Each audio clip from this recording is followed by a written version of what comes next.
Hello everyone. Today we will start our new chapter number 5. So this is a chapter Footprints Without Feet. Chapter name is Footprints Without Feet. देखिए क्या बताया गया है इस chapter में. Can a man become invisible? This is the story of a scientist who discovers how to make himself invisible. Does he use or misuse his discovery? क्या कहता है कि क्या कोई आदमी इनविजिबल हो सकता है. अब ये जो स्टोरी दी गई है वो एक साइंटिस्ट की है जो क्या डिस्कवर करता है कि अपने आप को कैसे इनविजिबल किया जा सकता है. डज ही यूज़ और मिस यूज़ हिज डिस्कवरी. क्या जो राइटर जो है यानी कि जो साइंटिस्ट जो है वो अपनी डिस्कवरी का यूज़ करता है या मिस यूज़ करता है. We will find out in this story. हमें इस स्टोरी को रीड करके ये सब पता चलेगा. सो दो चैप्टर जो है आपका फुटप्रिंट्स विदाउट फिट, ये एक नॉवल भी है कंप्लीट. ये और उस नॉवल आपके यहाँ पर उस नॉवल का एक पार्ट ही लिया गया है. ठीक है, let's start the chapter. The two boys stared in surprise at the fresh muddy imprints of a pair of bare feet. दो लड़के जो हैं वो काफ़ी सरप्राइज हो जाते हैं क्या देखकर, muddy imprints of a pair of bare feet, यानी कि किसी नंगे पैरों के निशान यानी कि कीचड़ के निशानों को देखकर. और उन पर वहाँ पर सिर्फ पैरों के निशान दिख रहे थे लेकिन कोई दिख नहीं रहा था. So this is the reason that they became surprised. What was a barefooted man doing on the steps of a house in the middle of the London? कि भाई वो क्यों हैरान होते हैं हम कि what was a barefooted man doing on the steps, कि कोई लंदन में कोई भी व्यक्ति बेयरफुटेड क्या कर रहा है. यानी कि जो लंदन जो है वो एक कोल्ड शहर है, ठंडा शहर जगह है, और इतनी ठंड में कोई व्यक्ति बेयरफुटेड कैसे हो सकता है. And where was the man, और सबसे बड़ी बात कि आदमी कहाँ है, सिर्फ पैरों के निशान ही दिख रहे हैं चलने के. As they gaze a remarkable sight met their eyes, और जैसे ही वो गेज मीन्स कि उस चीज़ को देख रहे थे तभी वो कुछ और भी रिमार्केबल, कुछ भी हैरानी वाली चीज़ देखते हैं. A fresh foot mark appeared from nowhere, तो तभी उन्हें फिर से नए पैरों के निशान वहाँ पर दिखते हैं, वो एकदम से फिर से अपीयर हो जाते हैं. Further footprints followed one after another, और इस तरीके से एक के बाद दूसरे पैरों के निशान उन्हें बनते हुए दिखाई देते हैं. Descending the steps and progressing down the street, और वो निशान जो थे यानी कि वो जो पैरों के कदम जो थे वो कहाँ जा रहे थे, गली की तरफ जा रहे थे. द बॉयज़ फॉलोड, दोनों लड़के जो हैं वो उन निशानों को फॉलो करते हैं. Fascinated until the muddy impressions became फेंटर, और वो उनकी तरफ काफ़ी फैसिनेट हो जाते हैं, आकर्षित हो जाते हैं, काफ़ी क्यूरियस होते हैं, और वो तब तक उन्हें फॉलो करते हैं जब तक कि वो पैरों के निशान थोड़े से फेंट यानी कि हल्के होने शुरू होने ही हो जाते हैं. And at last disappear all together, और फिर एक साथ वो डिसअपियर हो जाते हैं वो पैरों के निशान. The explanation of the mystery was really simple enough, तो इस चीज़ के लिए जो एक्सप्लेनेशन थी वो बहुत सिंपल थी. The bewildered boys had been following a scientist who had thus discovered how to make the human body transparent. कि भाई क्या था कि वो जो दोनों बच्चे जो बौखलाए हुए थे, जो घबराए हुए थे, वो किसको फॉलो कर रहे थे, वो एक ऐसे साइंटिस्ट को फॉलो कर रहे थे जिसने क्या डिस्कवर किया है अभी अभी कि ह्यूमन बॉडी को किस तरीके से ट्रांसपेरेंट किया जा सकता है, यानी कि इनविजिबल बनाया जा सकता है जिसको कोई भी ना देखे. Griffin, the scientist, and the name of the scientist is Griffin, had carried out experiment after experiment, जो एक एक्सपेरिमेंट के बाद दूसरे एक्सपेरिमेंट के ऊपर एक्सपेरिमेंट कर रहा था. To prove that human body could become invisible, क्या प्रूव करने के लिए कि ह्यूमन बॉडी भी इनविजिबल हो सकती है. Finally he swallowed certain rare drugs and his body became as transparent as a sheet of glass. और एट लास्ट वो कुछ ऐसा ड्रग्स ले लेता है जिससे उसकी जो बॉडी है वो ट्रांसपेरेंट हो जाती है, जैसे कोई ग्लास होता है, कांच होता है, उसकी तरह उसकी बॉडी भी ट्रांसपेरेंट हो जाती है. Thought it also remained as solid as glass. Though it also remain, लेकिन जैसे ग्लास सॉलिड होता है ना कि भी ग्लास में से ट्रांसपेरेंट होता है लेकिन उसको हम टच कर सकते हैं, तो इसी तरीके से उसकी बॉडी जो है वो भी सॉलिड रहती है. ब्रिलियंट साइंटिस्ट दो he was, Griffin was rather A lawless person. क्या कहते हैं कि ग्रिफिन जो था वो वास्तव में एक अच्छा साइंटिस्ट था लेकिन एक लॉलेस यानी कि उसका कोई कानून नहीं था. His landlord disliked him. उसका जो लैंडलॉर्ड था, उसका जो मकान मालिक था, वो उसको पसंद नहीं करता था. And tried to eject him, और हमेशा कोशिश करता था उसको भगाने की, उसको वहाँ से निकालने की. In revenge Griffin set fire to the house. और तो अब भाई जब ग्रिफिन जो है अब इनविजिबल हो चुका है, तो वो क्या करता है, उससे बदला लेने के लिए उसके घर को आग लगा देता है. To get away without being seen he had to remove his clothes. और भैया अब अपने आप को कि कोई भी उसे ना देख सके, तो इसके लिए वो क्या करता है, वो अपने कपड़े उतारता है. Thus it was that he became a homeless wanderer. और दस इस तरीके से वो एक होमलेस वंडरर बन जाता है, यानी कि जिसका कोई घर ना हो, कोई ठिकाना ना हो. Without clothes without money means कि अब उसके पास कपड़े नहीं, पैसे नहीं, क्योंकि अगर वो कपड़े पहन लेगा तो वो विजिबल हो जाएगा, तो इसलिए उसको हमेशा अपने कपड़े उतार कर रखने पड़ते हैं so that he can be invisible and quite invisible until he happened to step in some mud and left footprints as he walked. कि मीन्स जब तक कि वो किसी कीचड़ में पैर नहीं चले जाते उसके, तब तक उसके फुटप्रिंट्स भी क्या रहेंगे, इनविजिबल रहेंगे. लेकिन अगर वो किसी चीज़ के साथ उसके पैर टच हो जाते हैं जिससे कि निशान बन सकें, तो वो भी उसके फुटप्रिंट्स बन जाते हैं.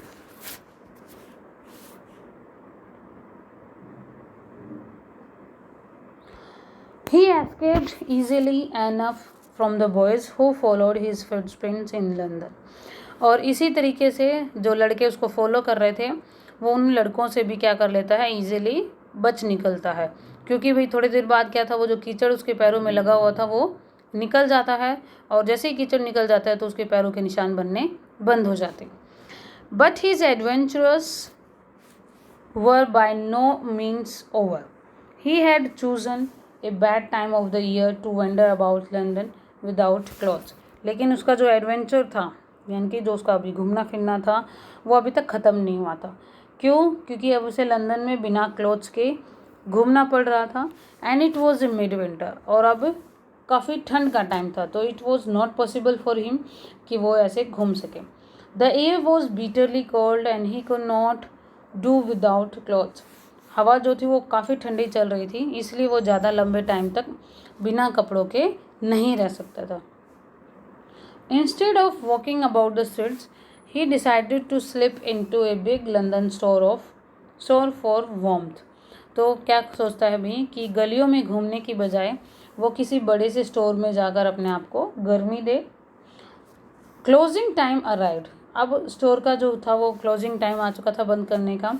And as soon as the doors were shut, Griffin was able to give himself the pleasure of clothing and feeding himself without regard to expense.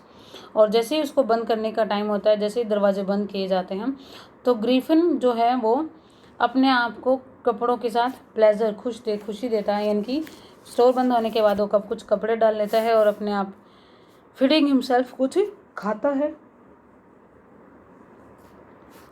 He broke open boxes and wrappers and fitted himself out the warm clothes. वो कुछ box open करता है, unwrap करता है and फिर कुछ गर्म कपड़े अपने ऊपर डाल लेता. Soon with shoes he an overcoat. और कुछ शूज़ डाल लेता है, एक ओवरकोट डालता है and a wide brimmed hat. और एक वाइड चौड़ी सी जो बड़ी हैट होती हैं वो डाल लेता है. He became a fully dressed and visible person. आप जैसे ही वो कपड़े डाल लेता है तो वो एक विजिबल पर्सन हो जाता है. लेकिन अभी तो जो पार्ट उसका कवर था सिर्फ वही विजिबल होता है, जो पार्ट कवर नहीं है वो विजिबल नहीं होता। In the kitchen of the restaurant he found cold meat and coffee. और उस रेस्टोरेंट के किचन में उसको कुछ कोल्ड मीट और कॉफ़ी उसको वहाँ पर मिलते हैं।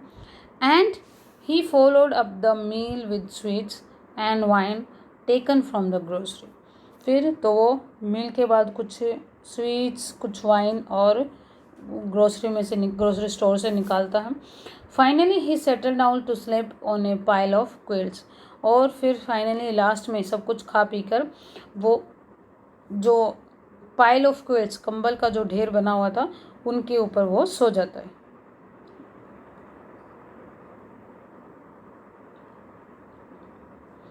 If only Griffin had managed to wake up in good time, all might have been very well. क्या कहता है कि भैया अगर ग्रिफिन अपने आप को सुबह उठा लेता, यानी कि वो सुबह टाइम पर उठ जाता, तो शायद सब कुछ ठीक होता। As it was, he did not wake up until the assistants were arriving next morning. और जैसे कि भाई वो सुबह जल्दी नहीं उठता है, जब तक कि वहाँ के असिस्टेंट नहीं आ जाते हैं तब तक वो नहीं उठता। When he saw a couple of them, जब वो उनमें से कुछ को असिस्टेंट्स को वहाँ पर देखता है, approaching he panicked and began to run. तो वो थोड़ा सा पैनिक हो जाता है, घबरा जाता है और वो दौड़ना स्टार्ट कर देता है। दे नेचुरली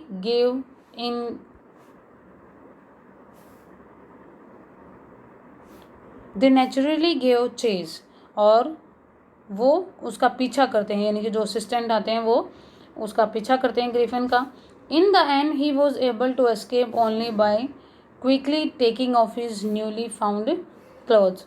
और लास्ट में वो अपने आप को कैसे बचाता है, कैसे वहाँ से भागता है, जो कपड़े उसने अभी अभी डाले थे उनको वो उतार देता है। So once more he found himself invisible. और एक बार फिर से वो इनविजिबल हो जाता है, but naked in the chill January air. लेकिन जनवरी का टाइम था और इतनी ज़्यादा ठंडी हवा थी, तो उसमें फिर से नेक हो जाता है, यानी कि उसको फिर से ठंड लगती है। This time he decided to try the stock of a theatrical company in the hope of finding not only clothes but also something that would hide the empty space above from his shoulders. अब वो किस में जाता है, किसी theatrical, यानी कि कोई जो थिएटर की कंपनी है जहाँ पर जो ड्रामा वगैरह के लिए कपड़े बनते हैं, वहाँ पर वो जाता है और ये उम्मीद करता है कि वहाँ पर उसको कुछ ऐसे कपड़े मिलेंगे जिससे that would hide the empty space, जो स्पेस खाली रह गया है वो उसको भी कवर कर लेगा, यानी कि उसके शोल्डर्स तक, ऊपर तक कवर हो जाएंगे। Shivering with cold he hurried to Drury Lane जाता है वो ठंड में कांपते हुए, the centre of the theatre world.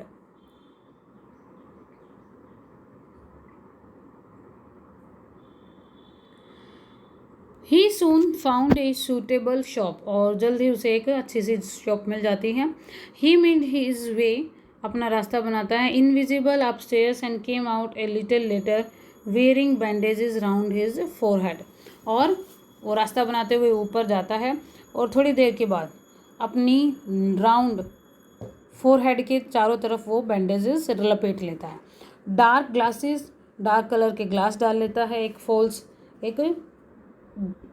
False knock, नकली नाक लगा लेता है, big bushy side whiskers and a large head, और थोड़ी ढाडी लगा लेता है और एक लंबी सी हैट पहन लेता है। To escape without being seen he callously attack the shopkeeper from behind. और भी अपने आप को कि भी उसको कोई नोटिस ना करे, वहाँ से भाग निकलने के लिए पहले तो वो शॉपकीपर पर अटैक करता है। After which he robbed him of all the money he could find. और उसके बाद उसके पास जितने पैसे थे वो पैसे चुरा कर वहाँ से भाग लेता है। अब देखिए, जो हमने ये पैराग्राफ रीड किया है फर्स्ट पार्ट, इसके ऊपर 2 क्वेश्चंस थे। दो क्वेश्चन जो हैं वो आप रफ नोटबुक में करेंगे। देखिए कौन से थे। फर्स्ट क्वेश्चन था, how did the invisible man first become visible.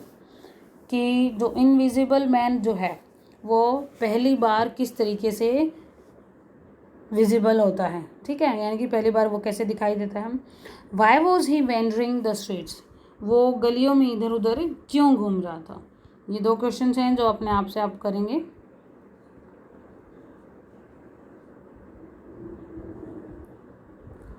फिर उसके बाद देखिए next 3 questions, read and find out. Why does Mrs hall find the scientist eccentric? क्यों मिसेस हॉल को जो साइंटिस्ट जो था वो एसेंट्रिक यानी कि पागल सा लगता है? What curious episode occurs in the study? आगे कौन सा क्यूरियस एपिसोड आपको देखने को मिलेगा? What other extra ordinary things happen in the at the in यानी कि जो सराय होती है, एक तरीका होटल होता है, उसमें कौन सी एक्स्ट्रा ऑर्डिनरी चीज़ें होती हैं यानी कि असाधारण चीज़ होती है। ठीक है, so the next part we will do in the next video. Till then stay home, stay safe and stay learning.